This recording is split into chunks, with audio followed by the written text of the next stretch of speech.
semua, kali ini kita akan membahas materi motivasi. Ayo, mari kita bahas satu persatu.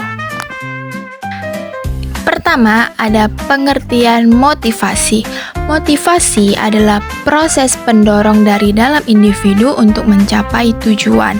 Dalam hal ini, keberhasilan dapat dirumuskan dengan formula P sama dengan F, M, poin A, poin O, di mana P adalah produktivitas, M adalah motivasi, A adalah kemampuan, dan O adalah kesempatan. Nah, selanjutnya di dalamnya ada konsep motivasi. Konsep motivasi menunjukkan bahwa individu berusaha untuk memenuhi kebutuhan agar mencapai kepuasan. Ada dua jenis faktor yang mempengaruhi motivasi. Pertama, faktor intrinsik yang berasal dari dalam diri individu seperti harapan dan cita-cita, serta faktor ekstrinsik yang berasal dari luar seperti desakan sosial dan imbalan. Lalu kedua ada teori motivasi. Di dalam teori motivasi ini, salah satunya ada teori kebutuhan. Teori kebutuhan menyatakan bahwa tindakan manusia didorong oleh kebutuhan yang ingin dipenuhi. Maslow mengembangkan konsep hierarki kebutuhan yang terdiri dari 5 tingkatan. Pertama adalah kebutuhan fisiologis yang mencakup makanan, air, dan tempat tinggal. Kedua adalah kebutuhan keamanan yang berkaitan dengan keamanan fisik dan emosional. Yang ketiga adalah kebutuhan sosial, yaitu hubungan dengan kasih sayang. Keempat adalah kebutuhan harga diri yang mencakup penghargaan dan pengakuan dari orang lain. Terakhir ada kebutuhan aktualisasi diri, adalah keinginan untuk mencapai potensi penuh. Nah, menurut Maslow, kebutuhan tertinggi dari seseorang adalah kebutuhan aktualisasi diri yang tercermin dari yang merupakan indikator orang yang mempunyai kebutuhan berprestasi sebagaimana penjelasan pada gambar. Lalu ada teori motivasi instrumental. Teori motivasi instrumental menekankan hubungan antara tindakan dan hasil yang diharapkan.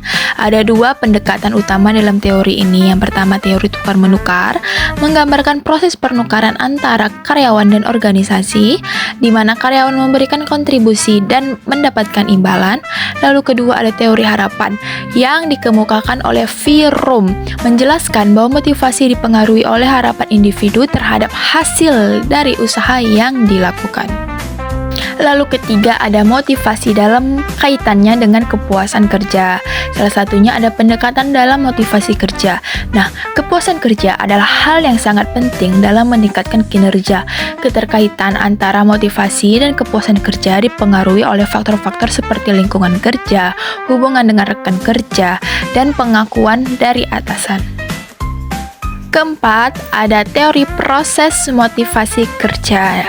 Teori proses, khususnya teori Fromm, memperkenalkan konsep VIE yang terdiri dari valensi ialah nilai hasil tertentu, instrumentalitas ialah hubungan antara hasil dan imbalan, dan pengharapan ialah keyakinan individu tentang kemampuan pencapaian hasil. Lanjut, yang kelima ada keterkaitan motivasi dengan kepuasan kerja.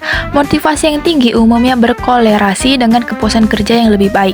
Kepuasan kerja dapat memperkuat motivasi dan meningkatkan produktivitas individu. Terakhir ada motivasi dalam peningkatan kinerja dan produktivitas. Nah, kinerja dapat diukur dengan rumus kinerja ialah kemampuan kali motivasi. Produktivitas diukur secara fisik, output, dan nilai yaitu kualitas kerja.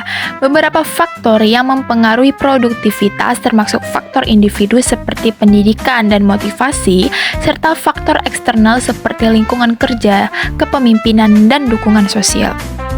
Baik, demikianlah penjelasan yang telah saya jelaskan mengenai motivasi. See you and bye-bye.